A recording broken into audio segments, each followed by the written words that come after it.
There has been this huge technological gap that's been hamstringing our ability to understand the brain in health and disease. And this is most obvious when you consider the tremendous amount of progress the field has made in terms of generating tools for measuring and manipulating genes, and for measuring and manipulating brain activity. There has been a relative dearth of techniques for quantifying the output of the brain, the principal output of the brain, which is the behavior and movement generated by neural systems.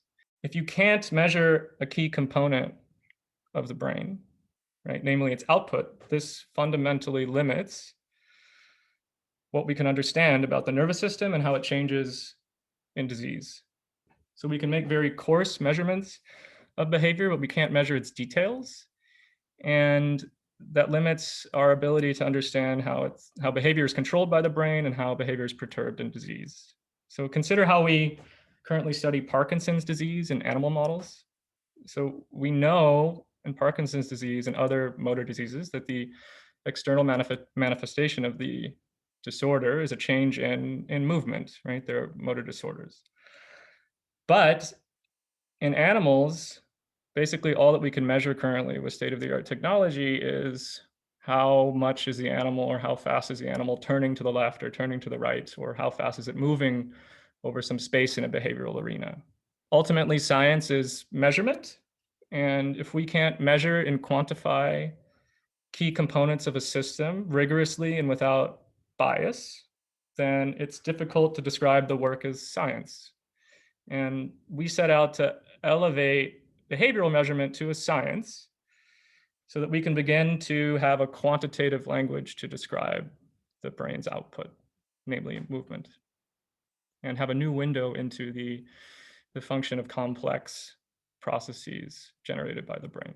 We developed a new type of 3D deep learning approach that can take in normal color videos of behaving animals and behaving humans, and then output the precise 3D locations of body landmarks, so skeletal joints, that you can track over time and thus provide a comprehensive description of how subjects are moving.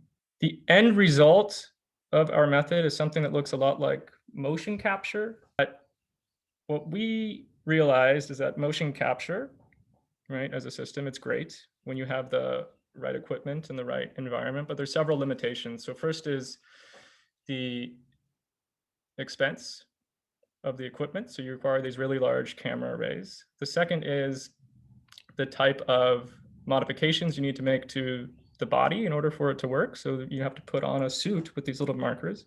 And if you're interested in redefining how we track animal movement, you would have to get an animal to wear these markers, and this is actually quite difficult.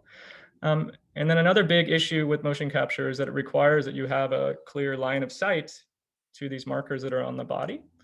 And in a deep learning-based approach that we developed, right, we relieve this requirement. So it can learn to track body parts even when they can't be seen. And so this increases the types of environments in which the technique can be used. In a companion study, we show that 3D movement tracking can be used to discover novel effects of drugs on behavior and provide new behavioral profiles of Fragile X, a rat model of autism spectrum disorder. And so critically, these are new effects on behavior that could only be revealed by our framework, because you have the opportunity with this precise quantitative measurement of behavior that provides the opportunity for one to go in and to begin surveying how various cell types and genes and pharmaceuticals might be affecting behavior in the context of basic neurobiology, but also in the context of disorders. And the idea is that going forward, we, my group and my collaborators and the biomedical research community more broadly, can use this technology to shed new light on diseases, on brain states, on emotions, on motor control, anything that can eventually result in a behavioral effect, right? So by having access to quantitative unit measurements of movement, we can capture subtle cues and reveal new patterns, right, that will be transformative for the field. There are direct applications of this technology to clinical domains. Anything that involves a state or disease that can be distinguished based on movement patterns, or that there's an informative signal that involves movement, right? We would be excited to potentially test the application of this technology. And so there are groups at Duke who are interested already in engaging the technology for use in humans. There is a group that is working on DANCE therapies for Parkinson's disease, and especially in a remote environment in which they want to monitor the way in which symptoms are resolving or changing.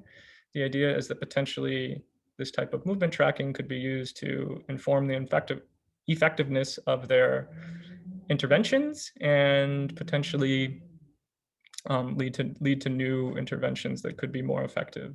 So oftentimes people get excited when I tell them about the technology because they have anecdotally, as clinicians or researchers, watching people, watching patients, watching animals, have noticed this diverse array of effects that just go uncaptured and unquantified because we lack the tools. And so I think any field in which people have noticed but have been unable to quantify effects across their population will see great advantages to this technology.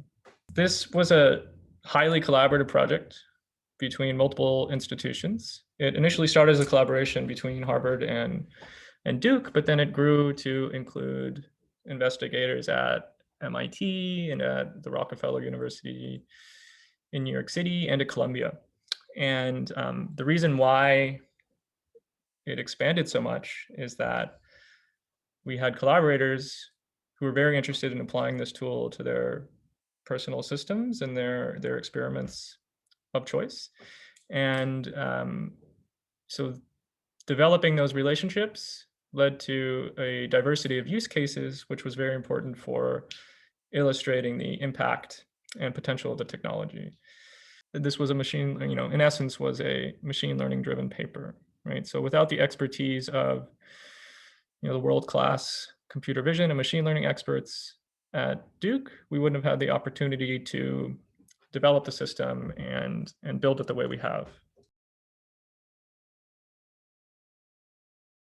The next steps are to first sort of just redefine what we know about Parkinson's disease in animals, right? So describe what new variables exist, how they're modulated in animals with Parkinson's disease, right? And in what dimensions we see perturbations, right? So this will be sort of a new general framework of description.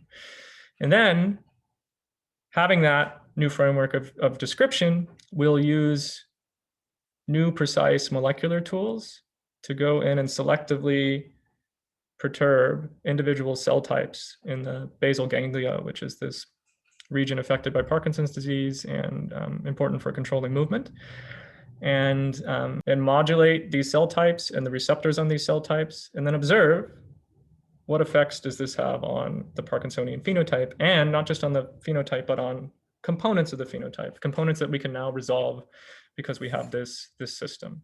One other avenue that we're currently working on now and we'll continue to explore in the future is expanding this to social environments and social settings. So trying to track multiple animals and get a better handle on social behaviors and how social behaviors are expressed and what social behaviors are, and also how social behaviors are affected by disorders that are known to affect social behavior. This is one step towards, as I said previously, making this a more rigorous science so that we begin to understand more about the brain.